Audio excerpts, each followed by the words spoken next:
사람은 누구나 마음속에 칼 한 자루를 품고 삽니다. 어떤 이는 그 칼로 세상을 배려하고 어떤 이는 그 칼로 자신을 지키려 합니다. 우리는 수많은 책을 읽고 수많은 이야기를 듣지만 결국 다시 돌아오는 이름들이 있습니다. 바로 삼국지의 영웅들이죠.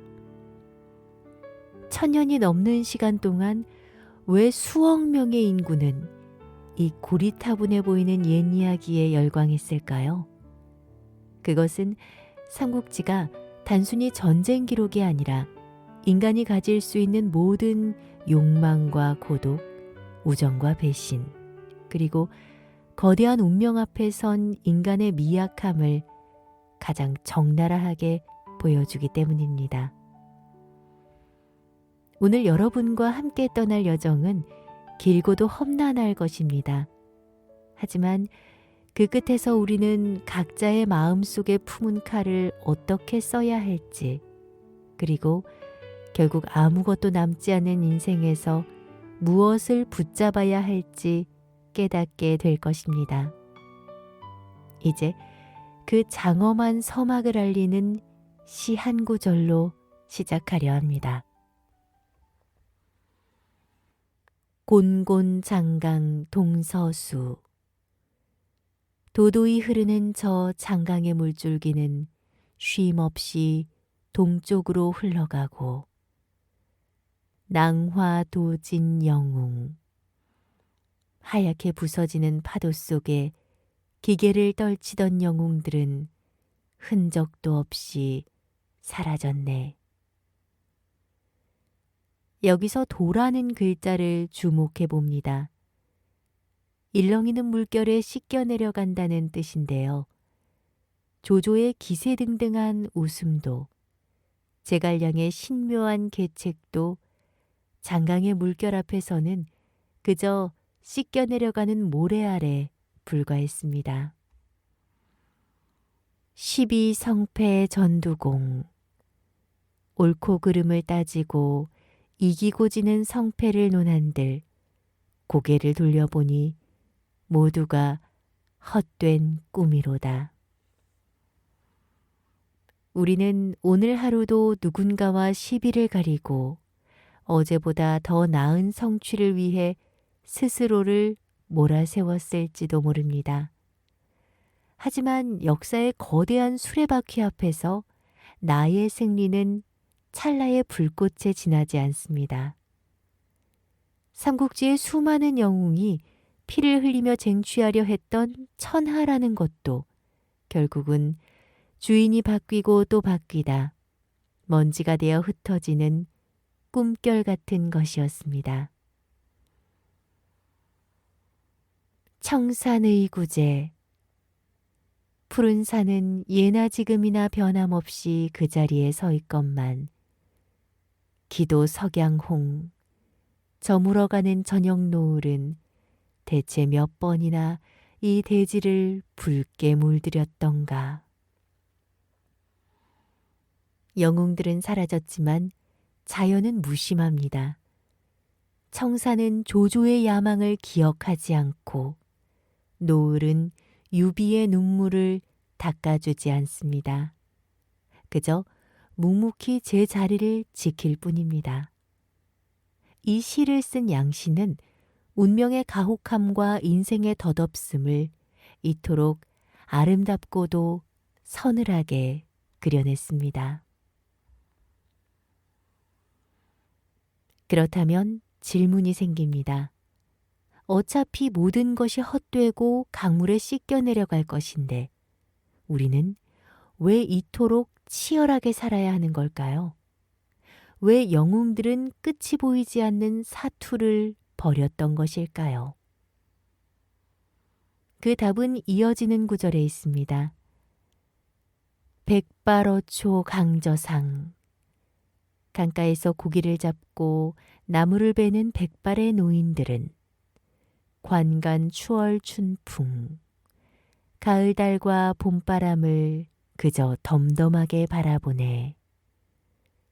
이로 탁주 희상봉, 한 병의 탁주를 마주하며 기쁘게 서로를 맞이하니 고금다소사. 예나 지금이나 일어난 수많은 일들이 도부소담 중 모두가 한바탕 웃음 섞인 이야기 속에 머무는구나. 인생의 진정한 승자는 천하를 얻은 자가 아니라 그 치열했던 삶의 조각들을 탁주 한 잔에 담아 웃으며 말할 수 있는 자입니다. 삼국지는 우리에게 말합니다. 결과가 어떠하든 네가 서 있는 그 자리에서 내 배역에 최선을 다하라고. 그리고 언젠가 때가 되면 강물처럼 모든 것을 내려놓고 흐르라고 말입니다. 오늘 이 영상은 단순히 역사를 읽는 시간이 아닙니다. 내 안에 잠자고 있는 영웅의 기계를 깨우고 동시에 내 안의 과도한 욕망을 장강의 물결에 씻어내는 정화의 시간이죠. 이제 우리는 그 뜨거웠던 역사의 시작점으로 갑니다. 한나라의 국운이 다하고 하늘이 무너질 듯한 대혼란이 찾아온 시기.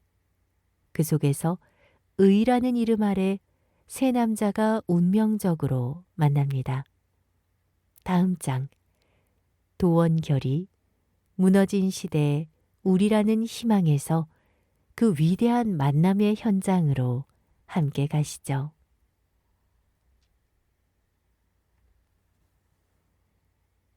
때는 바야흐로 서기 184년.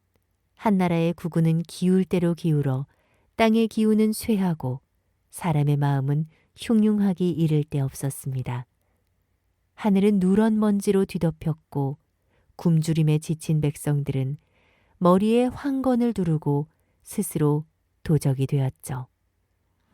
사방에서 비명이 들리고 도처에 시체가 쌓여가던 그야말로 난세의 정점이었습니다.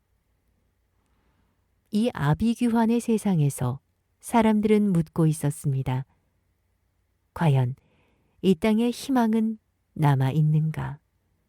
누군가 이 도탄에 빠진 우리를 건져줄 자는 없는가?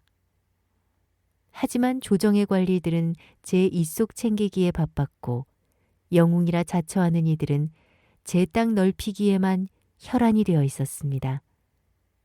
바로 그때 세상의 변두리에서 누구도 주목하지 않던 세 남자가 운명처럼 마주칩니다. 먼저 탁현 저잣거리에서 돗자리를 짜고 집신을 팔던 한 청년이 있었습니다. 그의 이름은 유비. 한실의 후예라 자처했으나 현실은 끼니를 걱정해야 하는 처지였습니다. 하지만 그의 눈빛에는 집신을 파는 장사꾼의 비굴함 대신 세상을 품으려는 인자함과 깊은 우수가 서려 있었습니다. 그는 어지러운 세상을 향해 깊은 탄식을 내뱉습니다. 나에게 힘이 있다면, 이 백성들을 지켜줄 수만 있다면. 그 탄식 소리를 듣고 한 거구가 다가옵니다. 키가 9자요 수염은 2자나 되며 얼굴이 대추처럼 붉은 사내.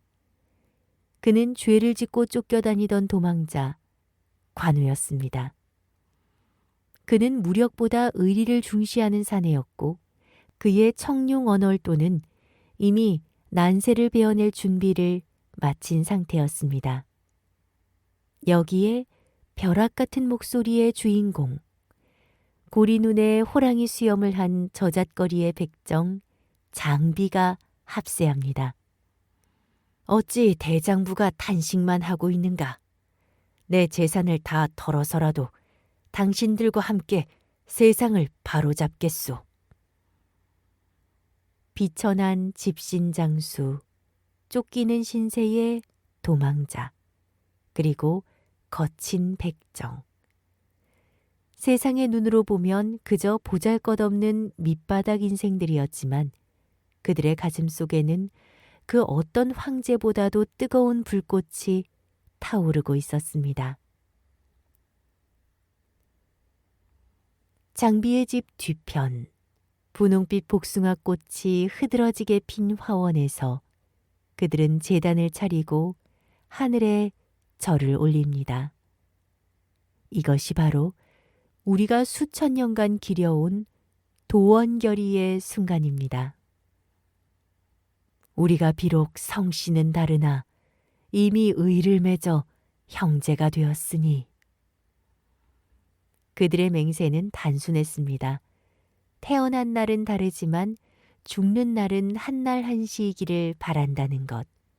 그리고 무엇보다 위로는 국가를 구하고 아래로는 백성을 편안케 하겠다는 서약이었습니다. 이것은 사사로운 욕심을 위한 결탁이 아니었습니다. 무너진 시대에 의리라는 마지막 가치를 붙잡으려는 처절한 몸부림이었습니다. 그들이 맞잡은 손은 떨리고 있었지만 그 손에 담긴 약속은 철보다 단단했습니다. 복숭아꽃 향기 사이로 퍼져나간 그들의 맹세는 이후 수십 년간 이어질 거대한 전쟁의 역사를 바꾸는 첫 번째 파동이 됩니다. 우리는 흔히 삼국지 하면 화려한 책략과 치열한 전쟁만을 떠올립니다. 하지만 삼국지의 진정한 시작은 칼이 아니라 마음이었습니다. 뜻이 같은 사람을 만나고 그 사람을 위해 목숨을 걸겠다는 신뢰가 세상을 바꾸는 동력이 된 것이죠. 지금 우리도 각자의 난세를 살아가고 있습니다. 믿을 사람 없고 각박한 계산기 소리만 가득한 세상. 여러분에게는 유비와 관우, 장비처럼 생사를 같이 할 도원의 형제가 있는지요? 혹은 당신 자신이 누군가에게 그런 든든한 등불이 되어주고 있습니까? 도원결의가 우리에게 주는 가장 큰 교훈은 세상이 아무리 어둡더라도 뜻이 같은 이들이 함께한다면 그것이 곧 희망의 시작이라는 사실입니다. 이제 세 남자는 복숭아 숲을 나와 전쟁터로 향합니다. 그들의 앞에 기다리는 것은 영광일까요? 아니면 처절한 패배일까요? 다음 장 삼고초려, 진심이 천재의 문을 열다해서 그 굽이치는 운명의 길을 따라가 보겠습니다. 도원에서 결의를 맺고 수많은 전쟁터를 누빈 지 어느덧 20년. 유비의 곁에는 천하무적의 형제 관우와 장비가 있었지만 그의 마음 한구석은 늘 시린 바람이 불었습니다. 무력으로 땅은 얻을 수 있어도 천하의 흐름을 읽는 눈이 없었기 때문입니다. 조조에게 쫓기고 유표에게 몸을 의지하며 나이만 먹어가던 유비는 절감합니다. 장수는 많으나 나를 대신해 생각할 머리가 없구나. 그때 수경선생 사마휘가 던진 한마디가 유비의 심장을 때립니다. 봉룡과 봉추 중 하나만 얻어도 천하를 얻을 수 있다. 엎드려 있는 용, 와룡이라 불리는 청년, 천재 제갈공명. 유비는 그 길로 융중의 깊은 산골로 향합니다. 이것이 역사를 바꾼 위대한 만남의 시작이었습니다. 첫 번째 방문, 공명은 집에 없었습니다. 두 번째 방문, 몰아치는 눈보라를 뚫고 찾아갔으나 이번에도 공명은 멀리 떠나고 없었습니다. 곁에서 지켜보던 장비는 머리 끝까지 화가 치솟았습니다. 형님, 저 오만한 시골 선비놈을 밧줄로 묶어서라도 끌고 옵시다. 관우조차 의구심을 품었습니다. 형님의 신분으로 이 정도 정성을 보였으면 충분하지 않습니까? 하지만 유비는 단호했습니다. 내가 얻으려는 것은 그의 몸이 아니라 그의 마음이다. 진심이 닿지 않는다면 지혜 또한 얻을 수 없는 법이다. 드디어 세 번째 방문. 마침내 집에 있는 공명을 마주하지만 그는 낮잠을 자고 있었습니다. 유비는 그를 깨우지 않았습니다. 대장군이라 불리는 사내가 한낮 서생의 잠이 깨기를 처마 밑에서 묵묵히 기다립니다. 해가 서산으로 넘어갈 때까지 말이죠. 마침내 눈을 뜬 공명이 묻습니다. 누구십니까? 유비가 대답합니다. 한시례 후에 유비가 선생의 가르침을 구하러 왔습니다. 공명은 알았습니다. 이 사내의 눈에 서린 것은 권력에 대한 탐욕이 아니라 도탄에 빠진 백성을 향한 눈물이라는 것을 말이죠. 초가집 안 작은 등불 하나를 사이에 두고 공명이 입을 엽니다. 이것이 그 유명한 융중대입니다. 조조는 하늘의 때를 얻었고 손권은 땅의 이로움을 얻었습니다. 장군께서는 사람의 화합을 얻으셔야 합니다. 공명은 지도를 펼쳐 보이며 제안합니다.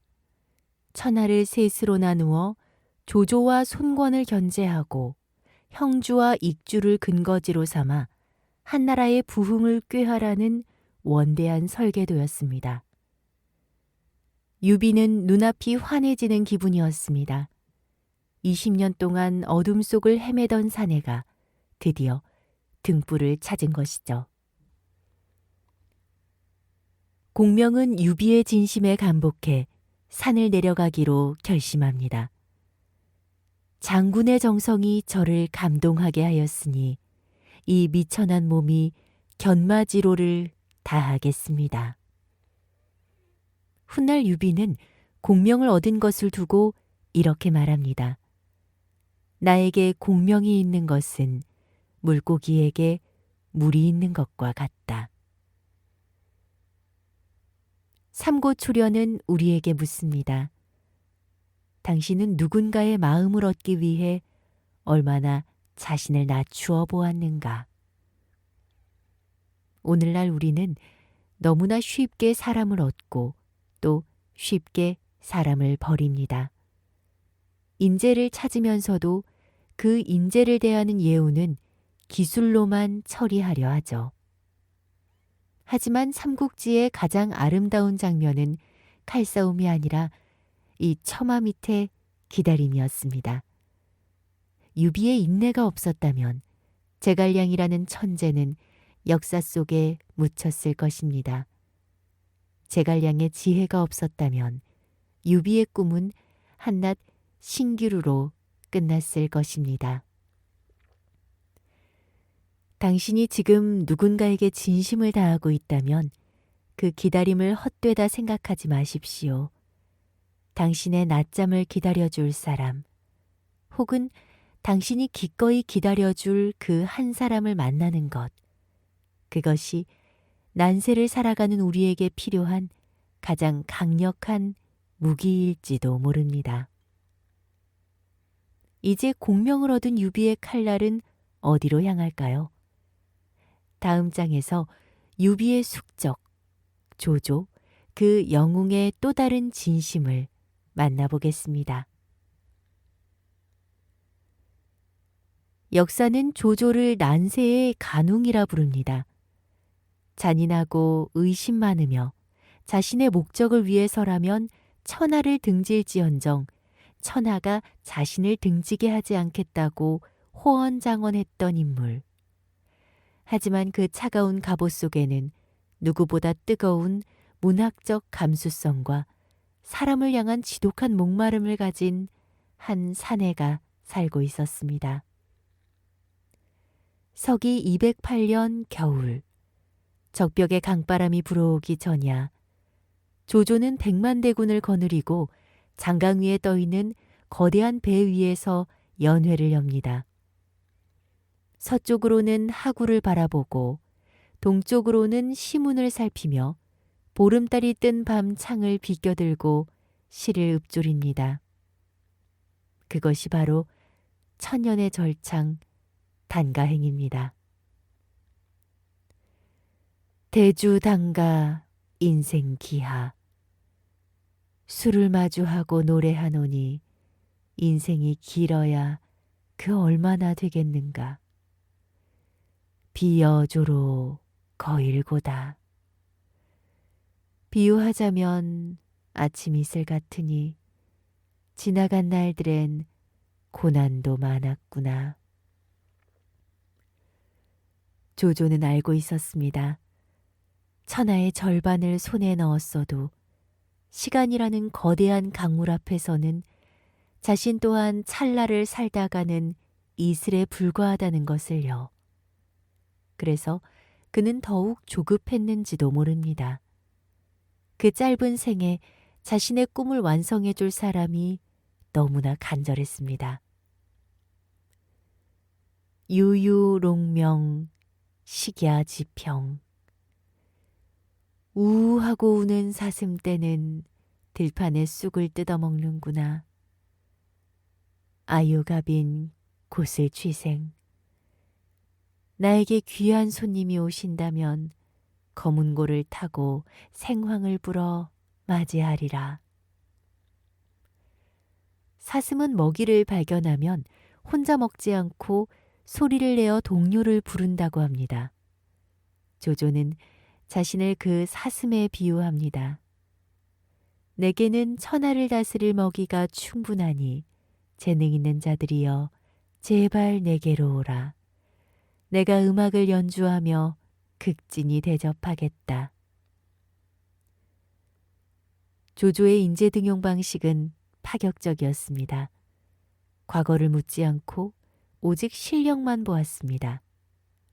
하지만 역설적이게도 그가 가장 사랑하고 탐냈던 인재들 관우, 제갈량은 결코 그의 곁에 머물지 않았습니다.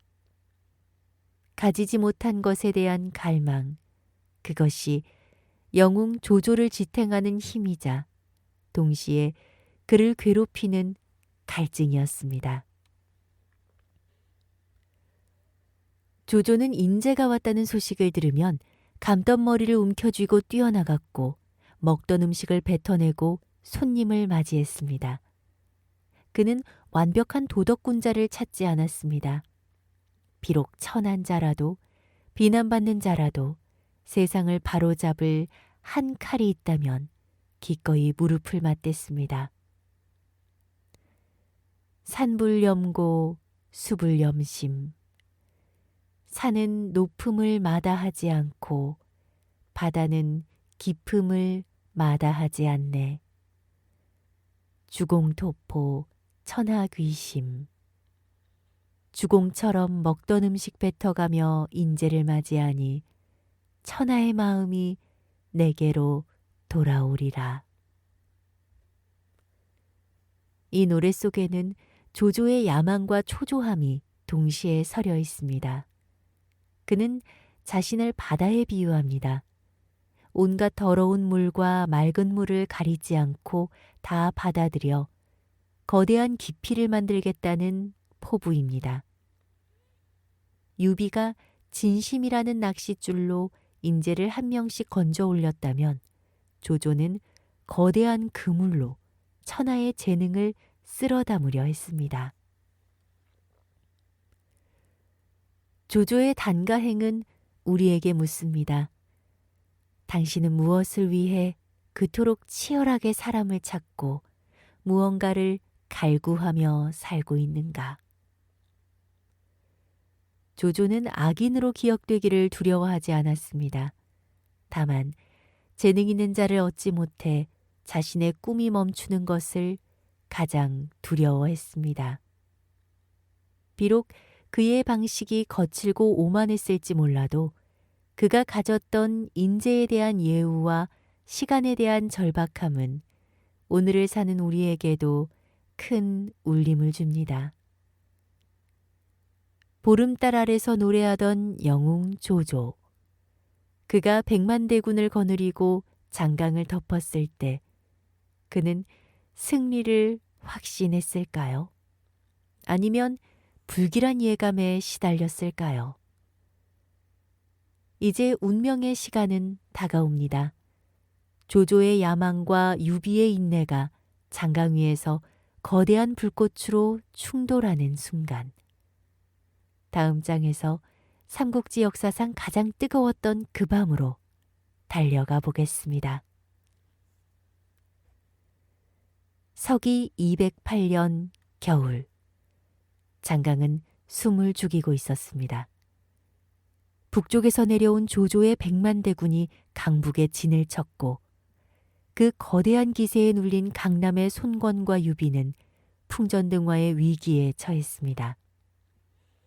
조조의 군함들이 서로 사슬로 묶여 거대한 성체처럼 강 위를 덮었을 때 세상 사람들은 말했습니다.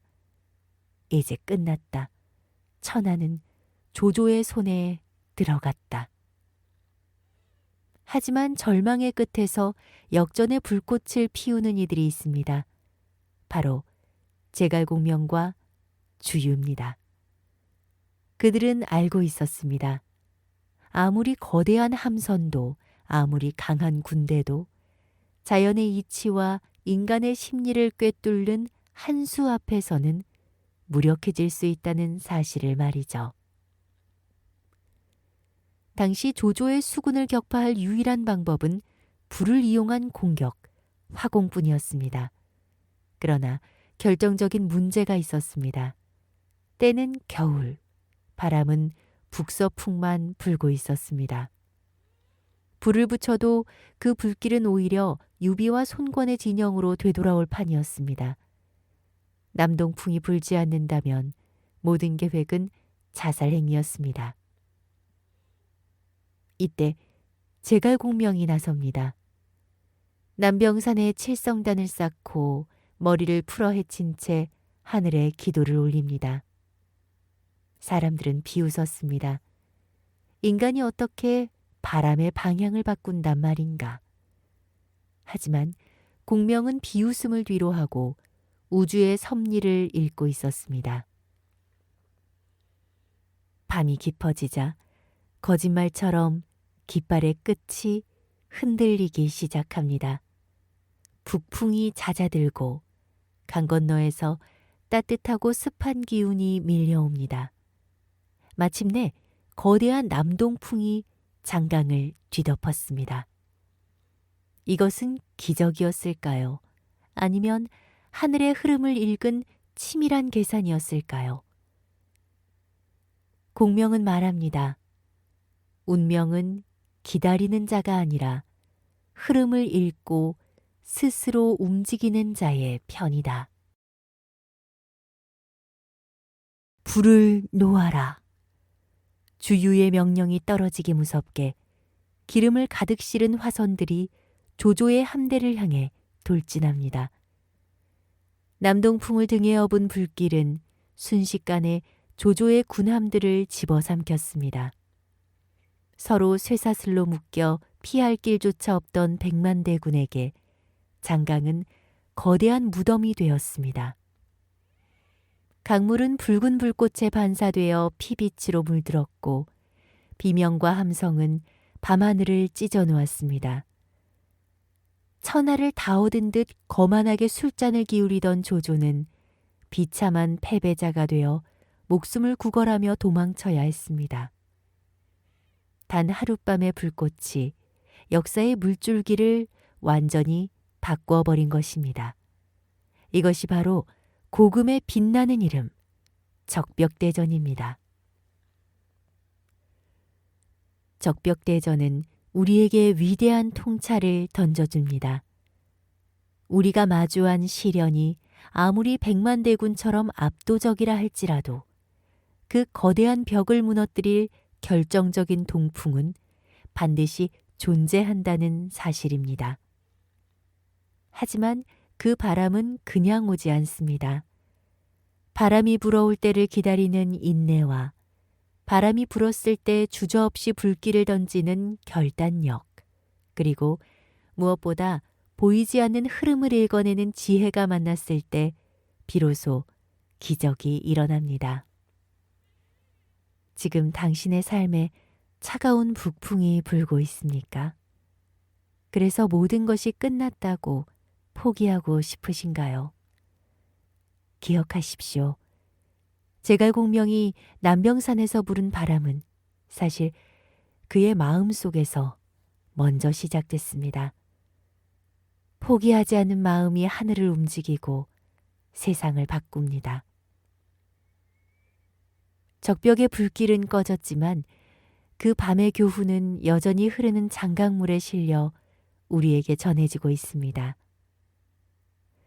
이제 승리의 환호성을 뒤로하고 우리는 다시 고독하고 의로운 한 영웅의 길을 따라가 보려 합니다. 다음 장에서 삼국지 최고의 의리, 관우의 전설적인 행보를 만나보겠습니다. 사람은 누구나 선택의 기로에 섭니다. 눈앞에 화려한 부귀영화냐, 아니면 보이지 않는 곳에서 맺은 눈물겨운 약속이냐. 여기 그 선택 앞에서 단 한순간의 망설임도 없었던 한 남자가 있습니다. 유비가 패배하여 흩어지고 관우는 두 형수님을 지키기 위해 잠시 조조의 수하에 머물게 됩니다. 조조는 관우의 환심을 사기 위해 사흘에 한 번 작은 연회를, 닷새에 한 번 큰 연회를 베풀었습니다. 비단옷을 내리고 황금을 쏟아부었으며 천하의 명마인 적토마까지 바쳤습니다. 하지만 관우는 말합니다. 적토마를 얻었으니 기쁩니다. 이 말이 빠르니 형님이 계신 곳을 알게 되면 하루 만에 달려갈 수 있지 않겠습니까? 조조는 탄식했습니다. 천하를 다 주어도 그의 마음은 얻을 수 없단 말인가.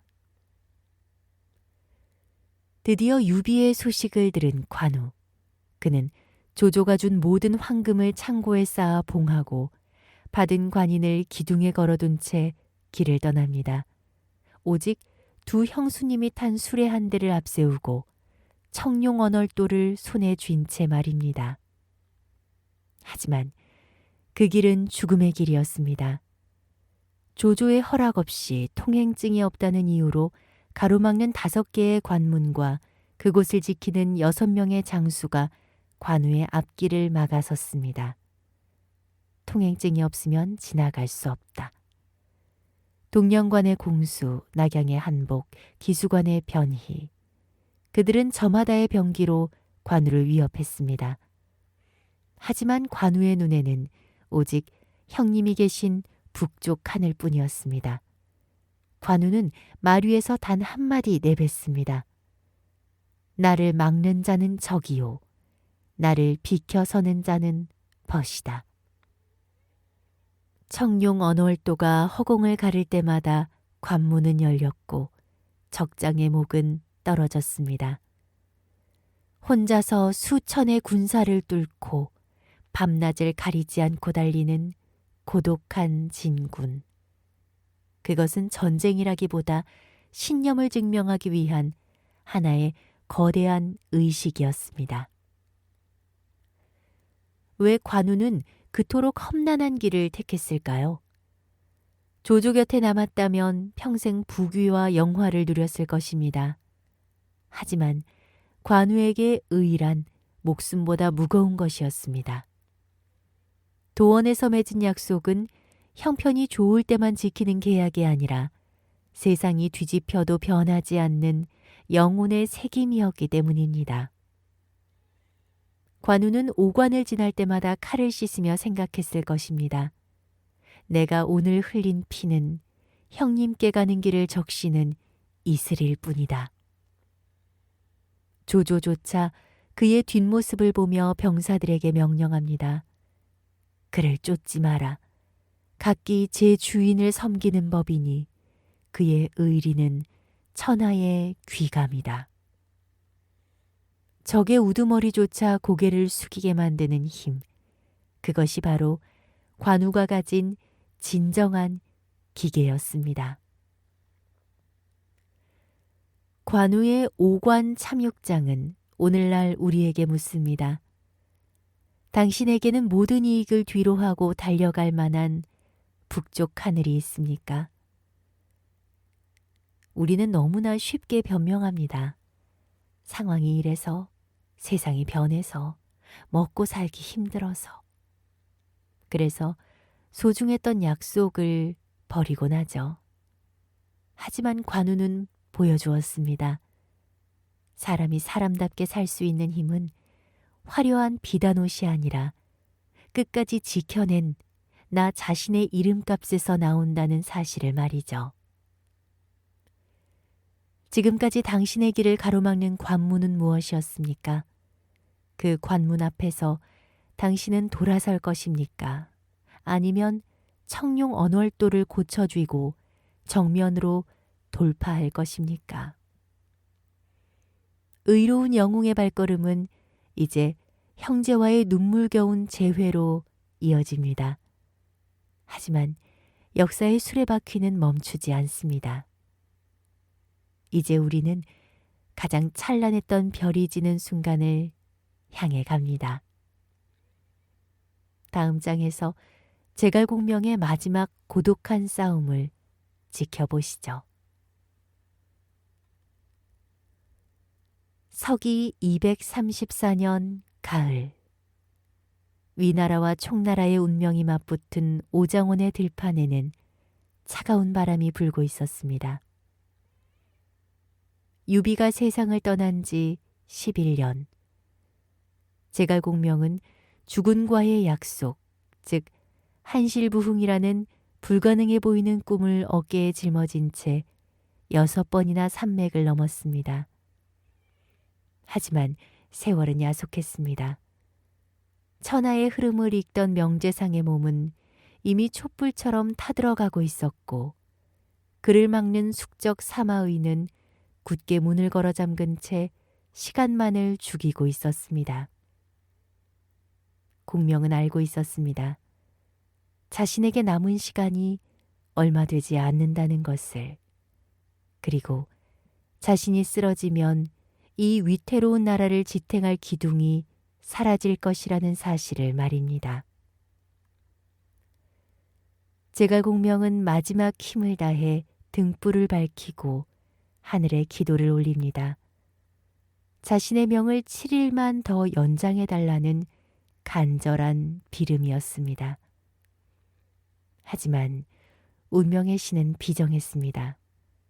등불은 꺼졌고 공명은 피를 토하며 쓰러집니다. 그가 남긴 마지막 상소문에는 이런 문장이 적혀 있었습니다. 국궁 진최 사이후이. 몸을 굽혀 모든 힘을 다하고 죽은 뒤에야 멈추겠다는 결연한 의지였습니다. 그는 죽음을 앞둔 순간에도 사사로운 욕심을 부리지 않았습니다. 자신의 전 재산은 뽕나무 몇 그루와 척박한 땅뿐이며 자손들이 먹고 살기에 충분하니 국가의 녹을 더 탐내지 말라는 유언을 남깁니다. 평생을 일인지하 만인지상의 자리에 있었으면서도 그의 마음은 늘 백성을 사랑했던 그 맑은 물과 같았습니다. 8월의 어느 밤, 커다란 별 하나가 오장원의 하늘에서 붉은 빛을 내뿜으며 떨어졌습니다. 총나라 군사들의 비명과 통곡이 밤하늘을 갈랐습니다. 하지만 공명은 죽어서도 살아 있었습니다. 사마의가 공명의 죽음을 확인하러 군사를 몰고 들이닥쳤을 때 죽은 제갈공명의 모습으로 꾸며진 수레가 나타나자 사마의는 기겁하며 도망쳤습니다. 세상 사람들은 이를 두고 말했습니다. 죽은 공명이 산 중달을 쫓아냈다. 그것은 단순히 공명의 계책이 뛰어났기 때문만이 아닙니다. 평생을 의와 충으로 살아온 한 인간의 기계가 죽음이라는 장막을 뚫고 적의 심장까지 얼려버린 것입니다. 성공하지 못했다고 해서 그의 삶이 실패한 것일까요? 아닙니다. 그는 결과로 평가받는 정치인이 아니라 끝까지 신념을 지켜낸 인간으로서 영원히 살게 됐습니다. 제갈공명의 마지막은 우리에게 최선의 진정한 의미를 가르쳐 줍니다. 우리는 늘 성공을 목표로 달립니다. 하지만 인생이라는 거대한 흐름 속에서 우리가 통제할 수 있는 것은 결과가 아니라 과정뿐입니다.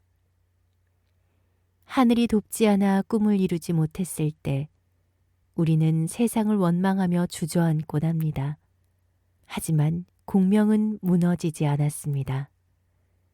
그는 자신이 할 수 있는 마지막 한 방울의 정성까지 쏟아붓고 덤덤하게 별의 궤적을 따라 떠났습니다.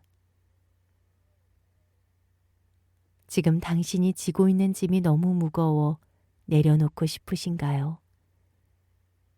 당신의 노력이 아무런 결실을 맺지 못하는 것 같아 허무하신지요? 기억하십시오. 오장원의 지는 별은 사라진 것이 아니라 후대의 우리 가슴 속에 길잡이 별이 되어 다시 떠올랐습니다. 이제 삼국지의 거대한 소용돌이도 막바지를 향해 갑니다. 모든 성패와 시비가 한바탕 꿈처럼 잦아드는 시간. 마지막 장에서 이 대장정의 마침표를 찍어보겠습니다.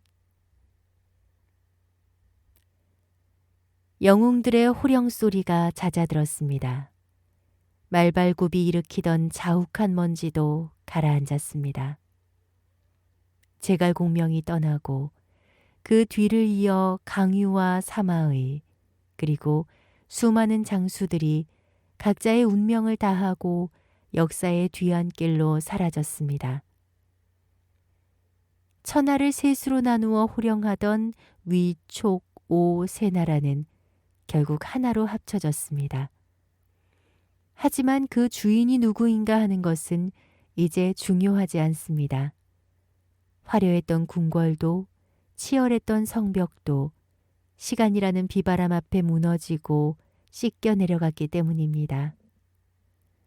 이제 우리 곁에 남은 것은 거창한 영토가 아니라 그들이 온몸으로 써내려간 사람의 이야기뿐입니다.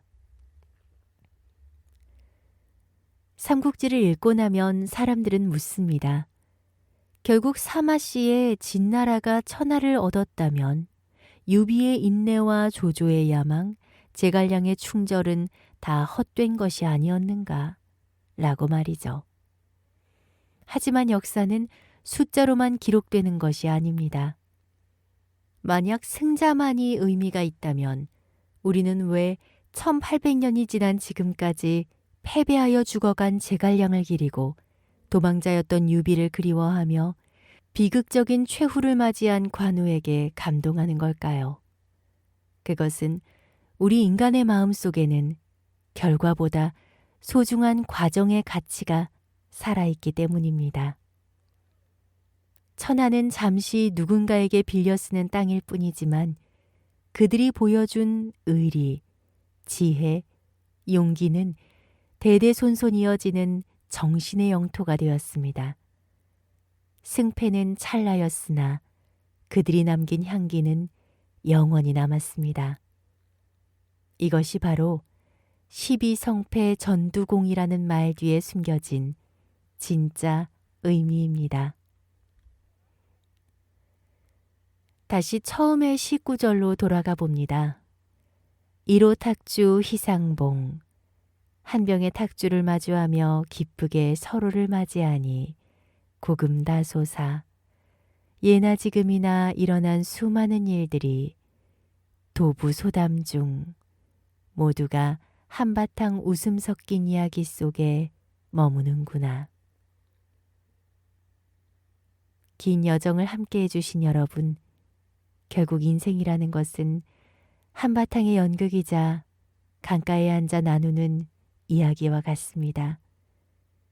치열하게 싸우고 뜨겁게 사랑하고 처절하게 아파했던 그 모든 순간이 모여 우리 인생이라는 삼국지를 만듭니다.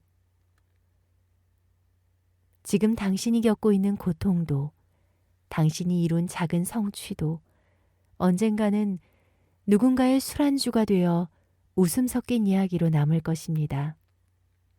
그러니 너무 비통해하지 마십시오. 너무 자만하지도 마십시오. 그저 오늘 당신에게 주어진 배역에 최선을 다하고 저녁 노을이 붉게 물들 때쯤 탁주 한 잔을 기울이며 참으로 치열하게 잘 살았다고 웃어넘길 수 있다면 그것으로 충분합니다. 장강의 물결은 오늘도 변함없이 동쪽으로 흐릅니다.